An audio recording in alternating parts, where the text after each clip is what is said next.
저희 조코피TV는 썬팅 필름의 새로운 패러다임을 선사하는 T9 필름, 고객의 차도 내 차처럼 꼼꼼하게 카스페이스와 함께합니다.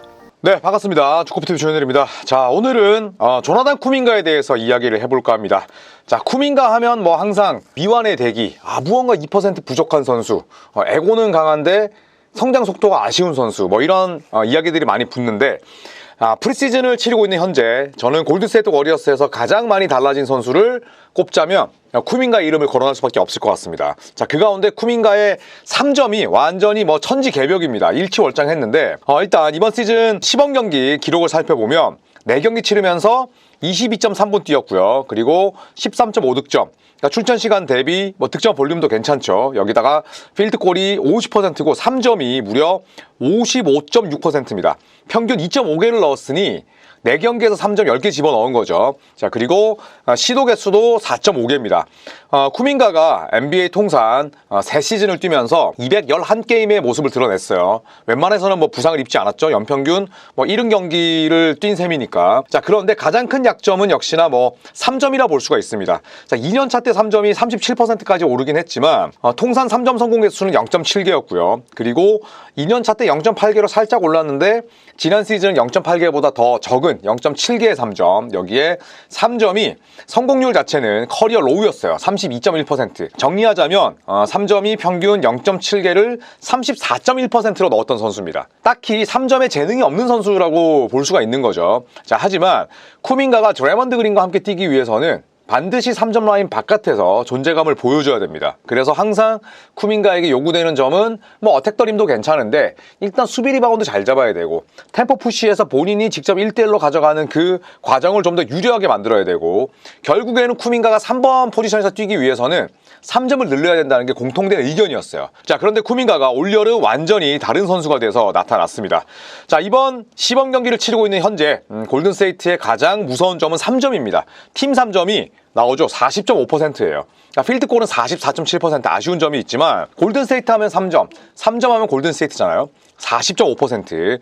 그리고 프리시즌 한정 팀 내 3점 성공률 순위를 살펴보면 새얼굴, 버디 힐드가 무려 59.1%, 또 벤치에서 출전해서 이런 기록을 냈고 2위도 새얼굴, 린디 워터스 3세 57.9%입니다. 그리고 3위가 바로 쿠민가죠. 55.6%. 물론 표본은 4경기고요. 네, 그리고 시범 경기라는 점에서 뭐 확대 해석할 필요는 없겠지만 일단 3점을 많이 시도하는 것 자체가 아주 고무적인 거죠. 자, 쿠민가는 NBA에서 통산 211경기 뛰면서 평균 3점 시도 개수가 2.2개였어요. 그러니까 현대농구에서 쿠민가 신장에 또 쿠민가 포지션에 뛰는 선수치고는 3점이 거의 봉인된 수준입니다. 자, 그런데 이번 프리시즌에는 4.5개씩 3점을 던지고 있고 스티브 커 감독은 쿠민가가 더 많은 3점을 또 던지기를 원하고 있습니다. 자, 그렇다면 정규 시즌 이야기를 많이 말씀을 드렸는데 자, 프리시즌과 한번 비교를 해보도록 하겠습니다. 자, 2021-22 시즌이 쿠민가의 루키 시즌이었죠. 프리시즌 2경기밖에 뛰지를 못했고요. 3점은 경기당 2개를 시도해서 하나도 넣지를 못했습니다. 자, 그리고 2022-23 시즌 기량이 또 일치월장하길 바랬었는데 3점을 역시나 2.2개밖에 던지지 않았어요. 0.6개, 27.3%. 대부분의 야투가 2점이었고요. 그리고 인사이드에서 혹은 뭐 리스트릭트 에어리어 근처에서 넣었던 그런 슛들이 많습니다. 미드레인지 게임도 잘 안 되는 선수이기 때문에. 자, 그리고 2023-24 시즌 프리시즌 때 엄청난 기대를 모았죠. 평균 야투 시도가 12.8개, 무려 7개를 집어넣었고요. 그리고 3점은 뭐 이번 시즌 프리시즌과 비슷합니다. 4.8개를 던져서 2.2개를 넣었어요. 자, 하지만 정규 시즌 때는 쿠민가의 3점이 커리어 로우였습니다. 자, 이런 장면들을 반복하지 않기 위해서는 지금 쿠민가가 가져가고 있는 3점에 대한 리듬, 또 3점을 쏘는 과정, 그리고 또 3점 자체의 메커니즘 다 지금 잘 기억을 하고 있어야겠죠. 왜냐하면 2023년 프리시즌 때도 3점은 지금 아주 잘 넣었단 말이에요. 자, 그런데 정규 시즌 가서 막상 뚜껑 열어보니까 원래의 쿠민가로 돌아왔는데 지금 조나단 쿠민가가 2024년 프리시즌에서 보여주고 있는 이런 3점에 대한 기억들을 잘 가져간다면 저는 쿠민가도 큰 폭으로 발전하고 또 쿠민가의 계약이 끝나잖아요. 더 많은 돈을 받을 수 있고 나아가서 골든스테이트 워리어스의 성적도 훨씬 저는 좋아질 수 있을 거라고 생각을 합니다. 자, 한번 살펴볼게요, 플레이를. 자, 완전히 뭐 캐치앤샷이잖아요. 그쵸? 자, 이런 캐치앤샷에서 자, 쿠민가는 예전 쿠민가가 좀 아쉬운 점이 있었다면 뭐냐면 자, 이만큼 비어있습니다. 알렉스 렌이 이 정도로 했는데 쿠민가가 사실 BQ가 좋은 선수는 아닙니다. 솔직히 말씀드리자면 BQ가 떨어지는 선수죠.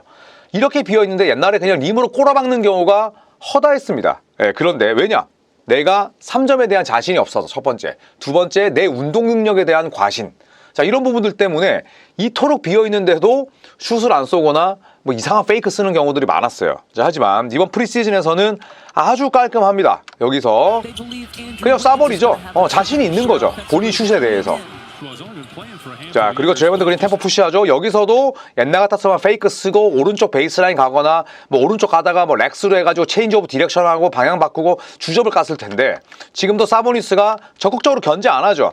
쿠민가는 뭐 3점이 떨어지니까 대부분의 수비수들이 이렇게 생각을 합니다. 완벽한 세깅은 아니지만 세미 세깅 정도는 하고 있어요. 보시면 자신있게 올라가잖아요. 리듬이 얼마나 좋습니까? 자, 여기서도 포zemski 받고 그 다음에 지금 아이작 얘가 엄청나게 지금 컨테스트를 하지만 쿠민가 자신이 있어요. 왜냐? 프리시즌 때 나 쿠민가는 컬이니까 이런 자신감이 있는 겁니다. 자, 그리고 이렇게 피켓롤을 전개하면서 던지는 풀업 석점이 돼야 3번 포지션에서 뛸 수 있어요. 적어도 물론 이제는 뭐 포인트 가드, 슈팅 가드, 스몰 포워드를 나누는 게 의미는 없어졌지만 그래도 전통적인 의미로 3번으로 뛰기 위해서는 픽앤롤이 돼야 돼요. 픽앤롤은 결국에는 볼핸들러 역할이 중요합니다. 들어가는 선수의 움직임도 살려야 되지만 픽앤롤은 결국 볼핸들러가 공격을 전개하기 때문에 내가 가지고 있는 기술, 내가 가지고 있는 노하우, 또 순간적인 판단력, 디시전 메이킹이 결국 8화를 차지하거든요. 자, 지금도 보시면 알렉스 렌이 잘 막고 있는데 자신있게 올라갑니다. 리듬이 좋잖아요. 뭔가 페이크를 쓰고 그 다음에 스스로 리듬을 망가뜨리는 행동을 하지 않습니다. 지금도 깊게 들어간 척 하다가 스텝백이고요. 여기서도 피켓롤 전개하다가 지금 약간의 스텝백을 하니까 사보니스가 뒤로 쳐졌을 때 곧바로 쏴버립니다. 이런 리듬 자체가 좋다는 거예요. 캐치앤슛만 잘해서는 NBA에서 못 살아남습니다. 지금처럼 드리블 치다가 아이솔레이션 그리고 풀업 석점까지. 어떤가요, 여러분? 확실히 달라졌죠? 자, 지금도 뭔가 망설이는 듯 보이지만 아닙니다. 딱 림을 주시하고 그 다음에 토비가 약간은 3점 라인 바깥으로 쳐지니 딥3 쏘는 거죠. 이 정도면 뭐 딥3라고 볼 수가 있습니다. 아주 뭐 예쁘게 날아가죠. 자, 그리고 이번에도 지금 보시면 제일런 듀렌이 이 정도면은 3점을 버리는 디펜스예요. 네가 3점 쏘는 건 오케이. 하지만 어택 더 림은 무조건 막아줄게라는 수비입니다. 자, 그러다 보니까 쿠민가가 이렇게 떨어져 있는데 여기서 3점을 뭐 쏠 수도 있겠죠. 여기서 쏠 수도 있어요. 그런데 이렇게 쳐져 있으니 쿠민가는 생각하는 거죠. 오케이. 그러면 조금만 더 들어가서 쏠게. 안 막네? 나 그 리듬대로 올라간다. 빵 쏴버리는 거죠. 굉장히 릴리즈라든지 뭐 메커니즘, 슛 쏘는 타이밍 전부 다 좋아졌어요. 팔로스루도 마찬가지고요. 자, 그래서 저는 쿠민가의 이번 프리시즌 3점이 흔히 말하는 후루쿠? 플루크는 아닐 것 같습니다. 왜냐하면 3점을 쏘는 그 과정들이 굉장히 좋아졌고 그리고 3점을 던지는 그 과정까지 멈춤, 막힘이 없어요. 아주 뭐 우유부단하게 내가 던질까 말까 망설이고 쓸데없는 슛페이크로 완전히 공격 리듬을 스스로 무너뜨리는 장면이 거의 없습니다. 자, 그리고 스티브 커 감독도 쿠민가에게 굉장히 많은 3점을 요구하고 있습니다. 자, 골든스테이트 워리어스는 이번 프리시즌을 치르는 동안에 새로운 아이덴티티를 들고 나왔습니다. 3점을 엄청난 양을 통해서 거의 쏟아붓고 있어요. 쏟아붓고 있고, 자, 그리고 템포 푸시를 하고 3점을 쏘는 과정에서 가장 크게 눈에 띄는 선수는 쿠민가라는 이야기입니다.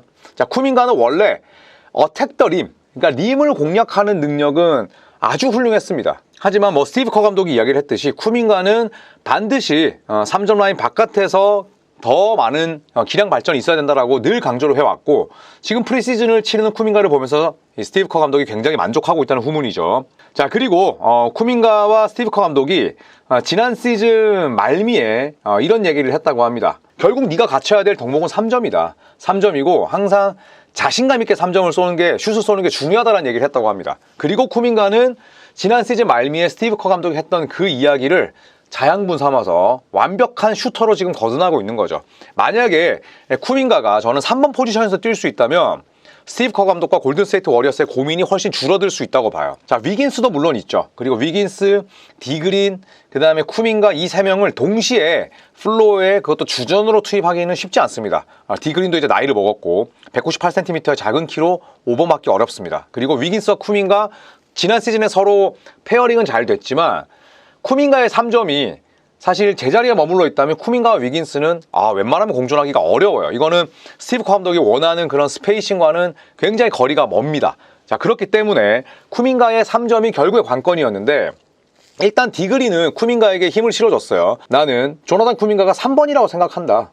그건 항상 내가 가지고 있는 생각이었다.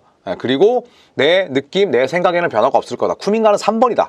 이런 이야기를 했어요. 자, 하지만 이 골든스테이트의 몇몇 코칭 스태프는 조나단 쿠민가가 3번 포지션에서 잘 할 수 있을지 확신은 못하고 있다고 해요.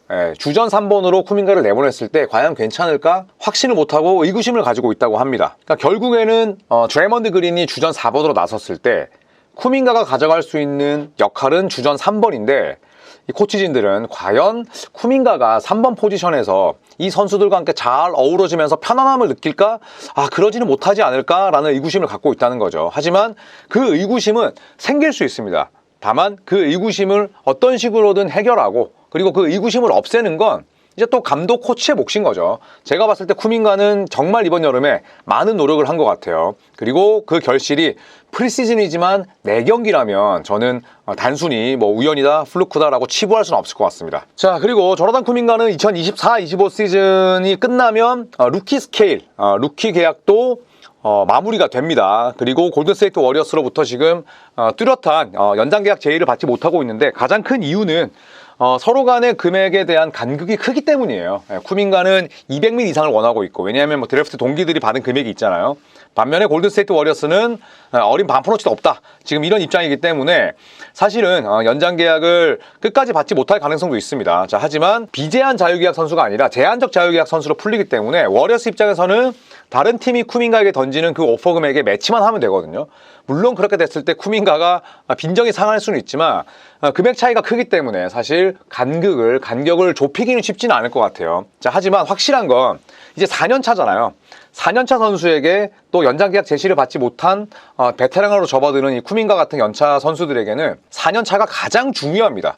그렇기 때문에 쿠민가가 지금까지 또 달라진 모습을 본인의 동기부여 속에 또 보여준 게 아닐까 싶고, 골든스테이트가 쿠민가에게 최고 대우를 제시할 가능성은 낮다, 이런 보도도 나왔고, 반면 골든스테이트의 미래 약 2,750억 규모의 초대형 연장 계약이 유력하다, 이런 보도도 있었는데, 저는 골든스테이트 워리어스의 현재 이 샐러리나 혹은 샐러리 디자인 측면에서 놓고 봤을 때 쿠민가에게 저는 글쎄요, 5년에 이마뉴엘 키클리가 받았던 175밀 계약도 저는 주지 않을 것 같아요. 정말 저는 많이 준다면 150밀 정도가 되지 않을까. 170밀을 넘어갈 일은 없을 것이다 라고 저는 개인적으로 예상을 해보겠습니다. 자, 루키 스케일 마지막 해를 맞이한 쿠민가 과연 얼마를 받을지 저희 또 조코피TV 함께 지켜보시죠. 쿠민가의 변화된 모습은 10월 19일 토요일 제가 중계하는 골든스테이트 워리어스와 LA 레이커스의 프리시즌 마지막 일정을 통해서도 만나보실 수 있습니다. 토요일에 또 많은 시청 부탁드릴게요. 고맙습니다.